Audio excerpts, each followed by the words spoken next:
சதக்கத்துல் ஃபித்ரா எவ்வளவு கொடுக்க வேண்டும்? சதக்கத்துல் ஃபித்ராவை காசாக கொடுக்க கூடாது. ஏன்னா ஃபித்ராவை காசா கொடுக்கிறது நபி வழியே கிடையாது. நபிகள் நாயகம் ஸல்லல்லாஹு அலைஹி வஸல்லம் அவர்கள் சதக்கத்துல் ஃபித்ராவை உணவுப் பொருளாக கொடுக்க சொல்லி தான் கடமையாக்கியிருக்காங்க. நபி அவர்கள் வாழ்ந்த காலகட்டத்தில் தீனார், தர்ஹம் இந்த மாதிரி பணமதிப்பும் இருந்துச்சு.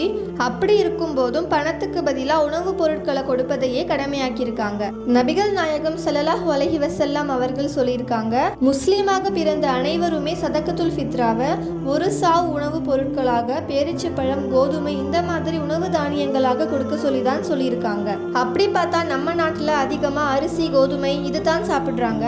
ஒரு வீட்டில் எத்தனை பேர் இருக்காங்களோ அத்தனை பேரையும் கணக்கு பண்ணி ஒருத்தருக்கு 3 கிலோ அப்படிங்கிற கணக்கில் இப்போ ஒரு வீட்டில் 5 பேர் இருக்காங்கன்னா 5 × 3 15 கிலோ அரிசி வருது. ஸோ 15 கிலோ அரிசியாவோ கோதுமையாவோ நம்ம கொடுக்கலாம். வசதியா இருக்கிறவங்க இதை விட அதிகமாக கூட சதக்கத்துல் ஃபித்ராவை கொடுக்கலாம்.